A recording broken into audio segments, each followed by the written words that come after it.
Good morning. I am joined today I'm Beth Monahan, by the way. I'm the founder and CEO of Inkhouse. And I'm joined today by Sabanti, who is our recruiter. Thank you, Sabanti, for talking to me this morning. Thanks, Beth, for doing this. Thank you. Well, if you haven't checked our social channels, we are hiring. So I thought it would be I thought it would be useful to ask Sabanti some questions about what it looks like to get a job at Inkhouse and what are some strategies to work here. In talking to her and preparing for this, I discovered such wisdom in how to get a job in general. So even if you don't want to work at Inkhouse, maybe you'll listen into Sabanti's wisdom. I thought we would start, Sabanti, by having you tell me a little bit about how you came to Inkhouse. What's your background? Because every time you tell me something about it, I'm more interested. Well, I've been doing recruitment for, I think, close to 25 years, I think. For the last 2 decades, it was predominantly in Canada. That's where I've been living for the last 2 decades, originally from India. Got into recruitment when I started living in the Middle East by default. And since then, haven't looked back. It's something I really love to do. I don't think of it as work. It's sort of like a second nature now, and something I really enjoy. Came into Inkhouse, I think, about almost 10 months or so. And it's been a fantastic one. And I'm only so thrilled that I was referred to Inkhouse by an acquaintance, and that's how I got connected to Inkhouse, and I learned that they were you all are looking for a recruiter, and it has been an absolute, wonderful experience, and I'm very proud to represent Inkhouse. Definitely. Thanks, Sabanti. I think you're one of the busiest people who work here. Which is good for us. And good for me too. Exactly. So I thought we would start just by having you tell us a little bit about what you look for when you're looking through resumes. What are the attributes that you look for in hiring people for Inkhouse? In terms of the resumes, I think a well-written resume is important. What I look for is, can I see the important information that we're looking for? Depending on the role, do they have the skills? Do they have the kind of experience we're looking for? So the resume I look for is a neat, clean, something that is easily read, information available there, things that jump out. Do you like it different. On one page? Do you care if it's 1 or 2 pages? It doesn't matter. 2 pages is absolute fine, because I think it's important that people should be able to tell their story of who they are in a resume. And oftentimes, if they're trying to cram it in 1 page, it really looks, too crammed up. And, I think that's something people should consider. The 2 pages are absolutely fine in a resume. And talk to me a little bit about the difference between, in your mind, your resume and your cover letter. The resume is everything that you have done, your experience, all of that. And in my opinion, one should have just 1 resume. The cover letter is what should be changing depending on the company and the role that you're applying to, because that helps you sort of highlight as to why you are the right person for the job, or how your experience aligns with what the company is looking for. So like your resume is, I think you said this to me the other day, your resume is the same no matter where you go. It's a representation of you. Exactly. And your cover letter is how you are uniquely qualified for this particular role. Absolutely. I love that. That's what I think. Yeah. And so once you get past so tell me a little bit about your process with resumes. Do you read every resume that comes into our system? We use Greenhouse, by the way, as our recruiting system. Do you look at them all? Absolutely. Every one of them. We do not filter out resumes. So the screening questions are nothing to do with their skill set. It's more so getting the logistical answers that we need, whether somebody is eligible to work in the United States, etc. Those are the kind of questions. So we do not rule out anybody in terms of our screening questionnaire. So I look at every single resume that we get. So you don't need to know someone to get a job at Inkhouse? Definitely not. Definitely not.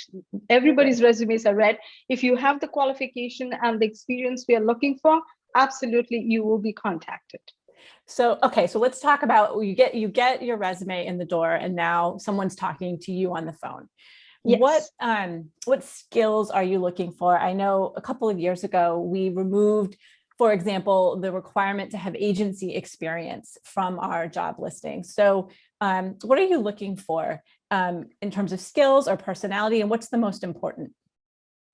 I think in terms of the individual, I think an overall fit is the most important one. Certain skills can be learned and taught, and we do have a lot of trainings. So depending again on the role, if you're coming into a mid-level to senior level, obviously there are more experience that we would be looking at. But overall, in general, irrespective of the role, the few things that I look for in an individual, number one is passion. Hmm. Do you have the passion for what you do? The other thing that I think is very, very important within Inkhouse is collaboration. It's the field of PR, I think it's all about collaboration. So that's the second quality that I look for in an individual. Number three, I think, is the ability to learn different things and the enthusiasm and the interest. So curiosity is another one that I look for.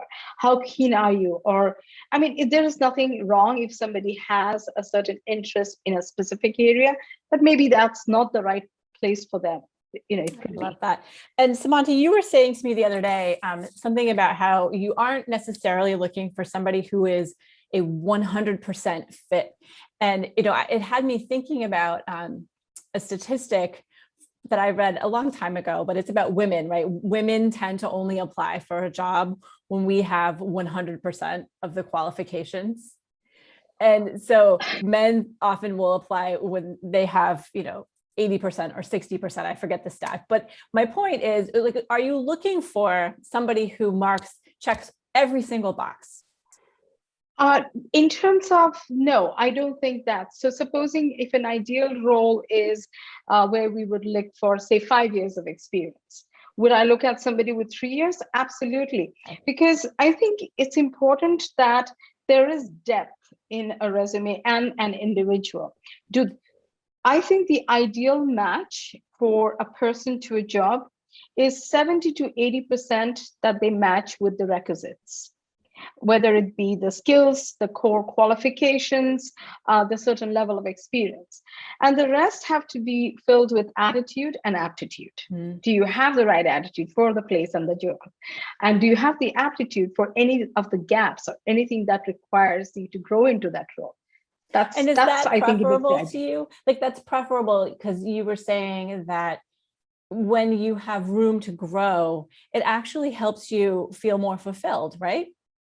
Absolutely. I think there is much more motivation for me to continue in a role if I feel that I'm growing and learning as I'm, you know, doing what I'm supposed to do. I Yeah. think that's everybody seeks, that. And I think in-house particularly, we like to have people who are going to be here for a while, because I don't think we offer a job at in-house. We offer careers. We do, and we our best people have started. We have a vice president who started here as an intern, and that we have had those people move across the country to help us open other offices, and that Yeah, has really helped infuse our culture as we grow. So that is, we are absolutely. looking for interns who will be vice presidents here one day. Absolutely, and that's the thing that when I'm screening for the candidates, that's what I'm looking for. That it's a place where we offer careers, Yeah. so somebody who can come in and grow with the company and help us grow as well. Yes, it is indeed. Okay. So I thought maybe we could end by me asking you to give your top three do's and don'ts for trying to get a job. I think the number one don't is don't apply for any and every job that comes out there. Uh, I know Like at at one least there company. are. So if Inkhouse has 10 openings, don't apply for all of them. Definitely not. Definitely not. I think while there might be related, some roles can have similarities, like, for example, account executive and senior account executive. That's understandable. But I think it's, going from one extreme to the other and applying for multiple jobs when you may not have that. Don't do that. Be focused in what you're applying for. That aligns well with your interest as well. It's not just your, experience and qualifications, but also your interest too. So that's important. And this is where a cover letter can help a lot. So maybe you have the core skills in certain, and you have the interest for another, and you feel that your experience and skill set are transferable. Put that in your cover letter, because you can't beautiful. Express that in your resume. And because we are looking for alignment, we're looking for, absolutely, which is your word, I stole it, and it's my new favorite word for looking for a job, but we are looking for people whose needs and skills align with our needs. And exactly. When we find that, it's the right fit. And if we don't find it, it might not be for us or for them. Exactly. It's all about the math. It's not a right or wrong. It's about, having that where you can click. Yes, that's exactly right. Okay, are there other don'ts? In an interview, don't try to think of an answer while a question is being asked. And I've experienced that many times with people, that they're very quick to jump and give the answer. Listen to the question in its entirety. Take a moment if you have to, and then give the answer. And the other one I would absolutely say, it's a do. Don't give an answer that you feel people want to hear, but give the answer that you feel is the best answer according to you. Yes, and that helps you find alignment, right? Absolutely, and authenticity. Everybody is looking for authenticity. So if you don't know something, don't hesitate to say, I don't know, but here's how I can offset that. I love that. Great. All right, what about your do's? What should you always do? Be positive with your entire approach. That's a big one. It's not the end of the world. I know getting a job is important, but it is not the end of the world if you don't get that particular one. But be positive, because if you are positive, your positivity will show in the way you answer your questions, because body language is very, very important when you are answering questions. Your expressions give away, the tone of your voice, all of those things are very, very important. So definitely have a very positive mindset. I love that. Any others? I think these are good. People just be yourself. That's it. Be yourself. No, and be professional.